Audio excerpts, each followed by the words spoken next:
There's something about heartbreak that sticks with sports fans, and it's not the kind that comes from losing, but rather the kind that comes from almost winning. In professional bowling, no story is more powerful than of the guy who lost again and again, second place after second place, and retired without a title. The fans remember the most famous, the most successful, the Belmontes, the Walter Rays, but what about the guy who is good enough to get there, make 71 match plays, but never win on TV? This is the story of Richard Wolff. And while he didn't have a title, he did have a pretty impressive career. He had at least 7 appearances on national TV. I couldn't find the exact figure because a lot of the sources are pretty old or outdated. If we're going sheerly off of the number of times someone has made TV, he is not the highest. That title would of course go to Ryan Schaefer. However, if you look at the statistics, look at the era, and just think, you find a completely different story.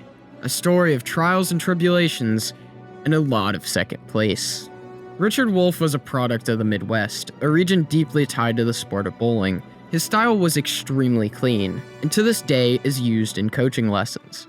He used a very high rev rate for the time, and rolled the ball in a way that worked extremely versatile across a variety of oil patterns. And although he never got much attention from media or mainstream fans, he was deeply respected within the PBA. And now this isn't to knock Richard, he was a great bowler and he was kind of popular at the time, but nowadays people look back and they see the giants of the era, but they don't really see him. Both on and off the lanes, Wolff had a presence. He wasn't loud or theatrical like PDW. Instead, his confidence came from a consistent shot, deep knowledge of lane play, and an approach that almost looked effortless.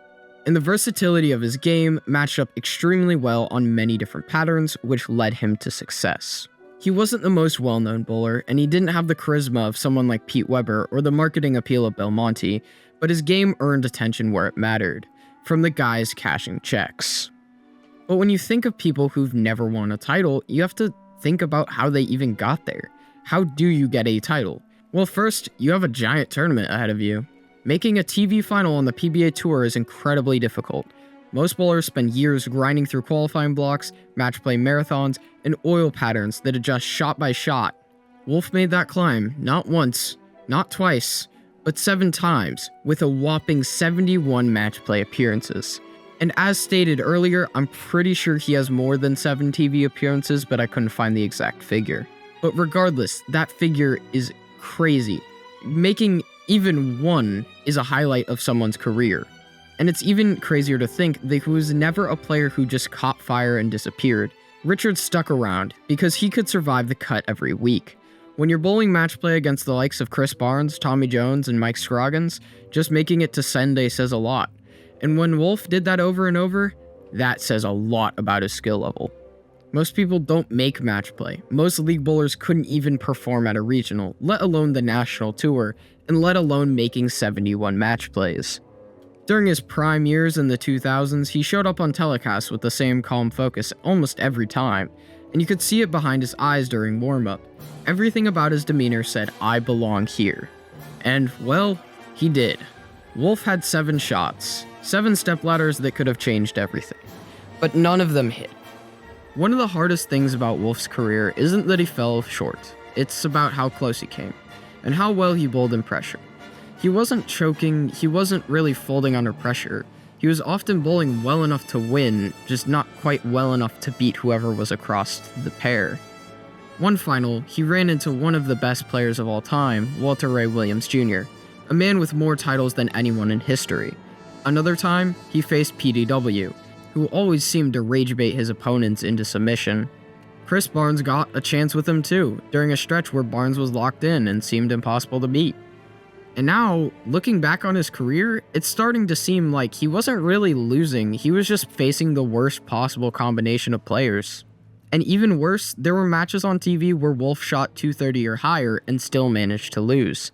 In a sport where carry percentage can decide a title, bad luck and bad timing can erase months of hard work. For Wolff, that became a pattern in his career, not because he wasn't good enough, but because the margin at the top was razor thin. He had games where ringing 10s cost him strikes over and over, and each final was its own story, but the ending was always the same. 2nd place, 3rd place, 4th place, 5th place, nothing went this guy's way. And although it makes sense looking back in hindsight, you just have to get a grip on how hard the era he bowled in actually was. The competition on TV was more fierce than pretty much ever, and although today it's similar, Wolf had to battle a lot of Hall of Fame candidates in their prime. That PBA in the 2010s was completely stacked and brutal for anyone trying to win their first title. During that time, Weber was active, Duke was active, Tommy Jones and Chris Barnes were in their peak years, and right beside them, Jason Belmonte was starting two-handing and changing the game forever. This was not a forgiving stretch for new winners. There were fewer televised events than the 90s, which meant there were fewer chances to win, and a guy like Wolf, who was often in the top 5, had to bowl through a Hall of Fame wall just to get a shot. And when he did beat them out in match play, he usually had to beat one of them on national TV. Beating one of the top 10 greatest players of all time over and over again, not an easy feat. And it's not a reflection of weakness that he lost, it's really just the idea that competing in front of the toughest stretches in PBA history is actually the toughest condition that people have to go through. And somehow, Wolf, to the fans and the people inside the tour, stayed relevant. And while most fans forget the names that never made it to the top, Wolf isn't really one of those names, at least to the core fans. And his name wasn't really one that was forgotten, more just fading away. His presence on TV, his technical skill, and his ability to make a show in ultra-competitive eras earned him quite the different kind of legacy. Not the kind that comes with banners or trophies, but the kind that's earned from consistent excellence and fan appeal. Every time you saw him on TV, you saw people rooting for him. It's kind of like Tim Foy today. Out of everyone on every telecast, you could see how badly he wanted that title. He was the one who wanted it most, but it never worked out. Even the crowd wanted him to win. Everyone wanted him to break the wall, even sometimes his opponents. And to make things better, he had kind of the opposite reputation of PDW. He had the reputation of being kind instead of mean, and focused instead of unfocused and direct. He wasn't one to throw tantrums or blame the pattern. He took every loss on the nose like a professional and came back ready the next week to try again. The legacy of Wolf lives in the way that other players talk about him. When I was introduced to this guy's game, I was hooked. I never grew up with that era of the PBA, but to those who did, I am jealous. Looking back at some of the older events, he was clearly a threat every week. He practiced with intent, he studied his ball reaction with the eyes of someone who never gave up, and even late in his career, he was still making TV appearances and grinding trying to stay sharp. And while a great bowler usually has titles, they don't tell all of the story. Bowling is one of the sports where greatness can exist without a trophy to match. There are examples of times where people got seemingly lucked into a title. A very recent example would be Gary Haynes winning the USBC Masters. Haynes is by no means a bad bowler, let me just clarify, and I'm not hating on him.